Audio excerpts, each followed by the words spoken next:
How did you see it? How did you see the game?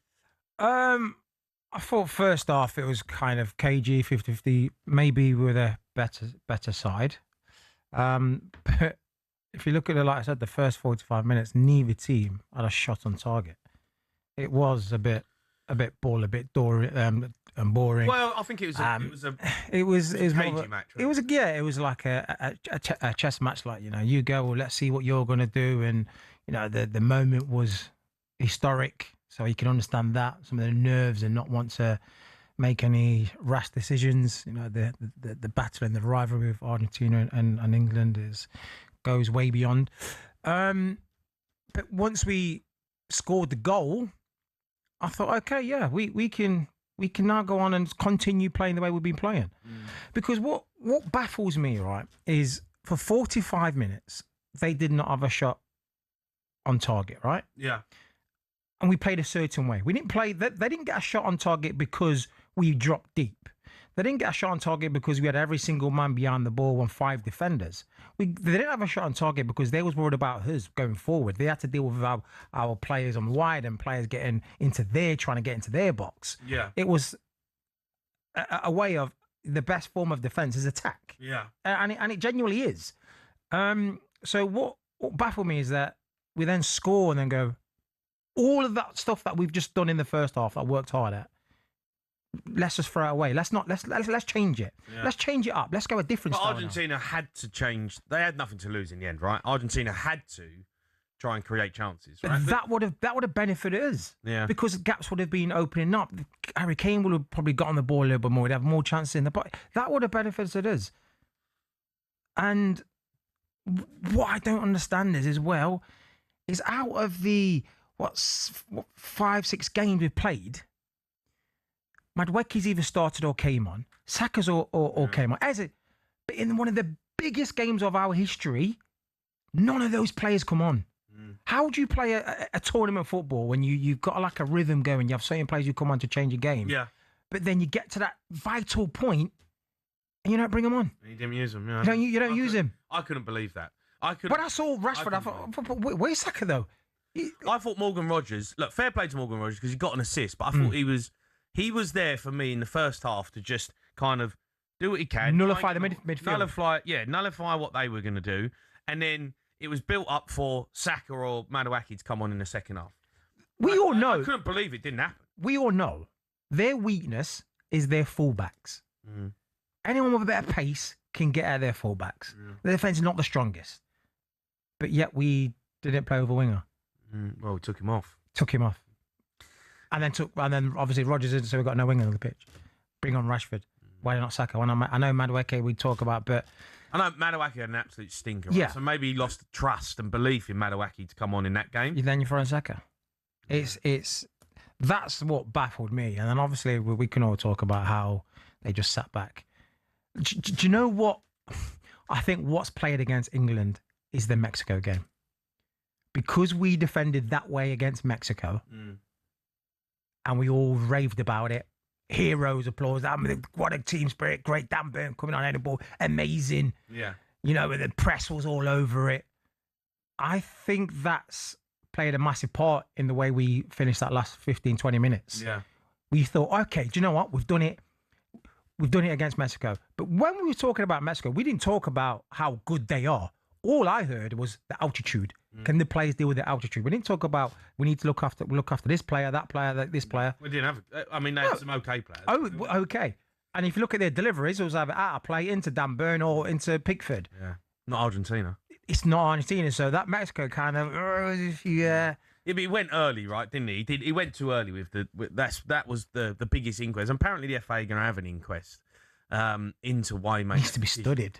Yeah, it does, doesn't it? It was, like the more I see social media and the more I hear about his quotes that he's come out with in the past about Gareth Southgate.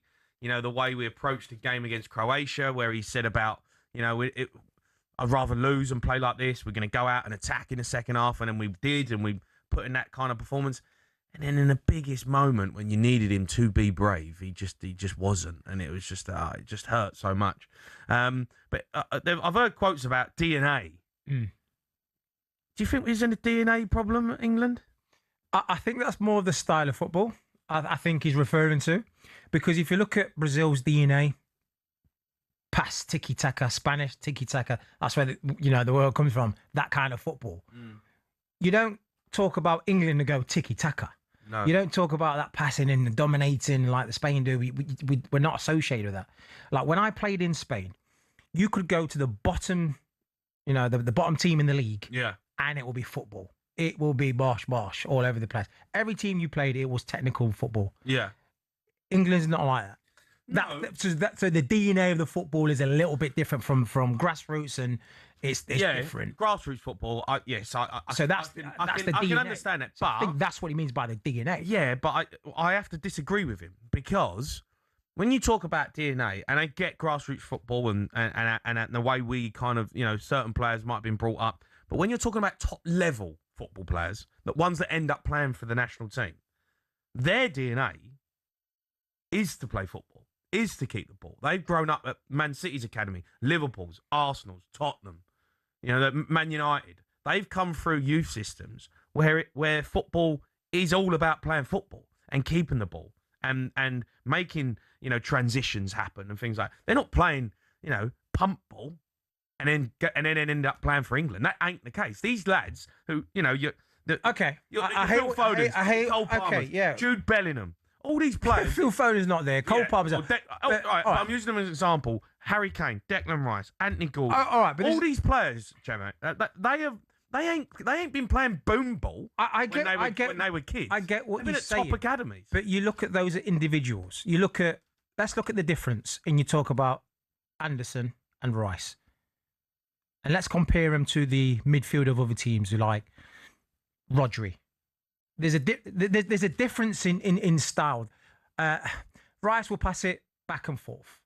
Doesn't really penetrate with his passes. Doesn't really create anything. Doesn't really assist. He did Arsenal. But you look who's got around him. You've got Elliot Anderson. He's a little enforcer. He's not really good. Okay, but again, that's hard to do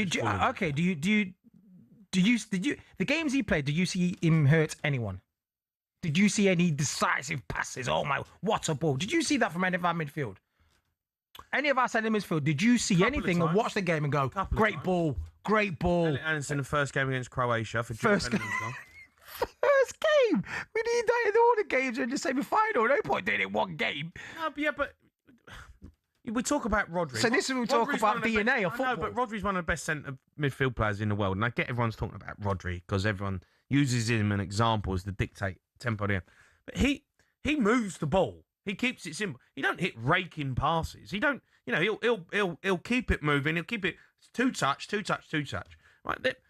I'm not saying Declan Rice and Elliot Anderson are as good as Rodri, but they can. We ain't. Yeah, but Enzo Fernandez is the same kind of profile. Yeah, you see, Enzo Fernandez done nothing in that game, but he scored a worldie. He didn't do anything else in the game. Do you know what I mean? Like Declan Rice can do that.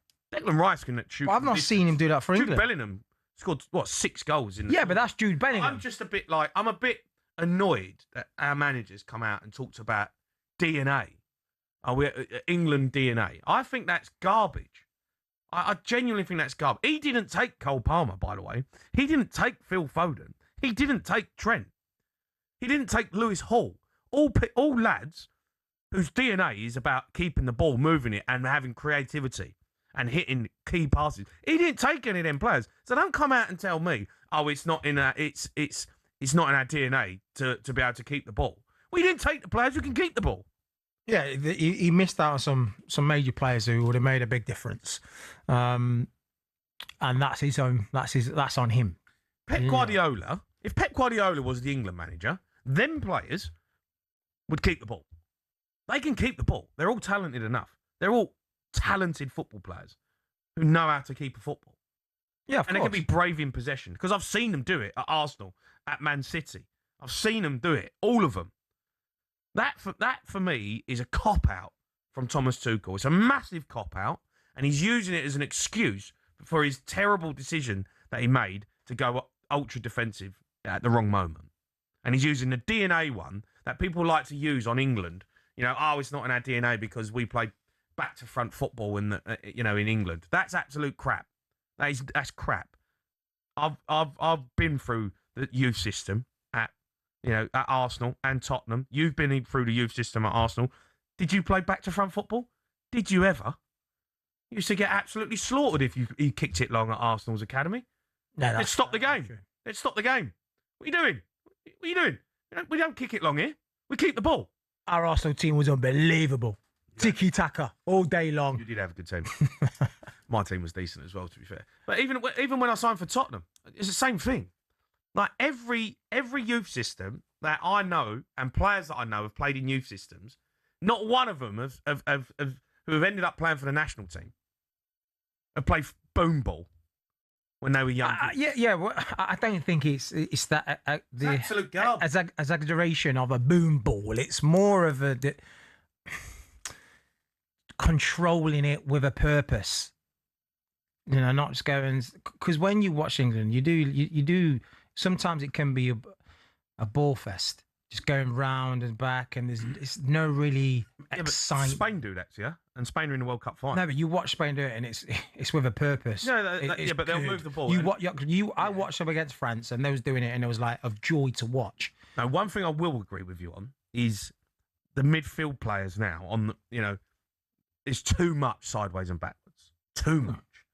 But you have to play eventually a key pass. You have to play a pass that penetrates through players, that takes players out of the game.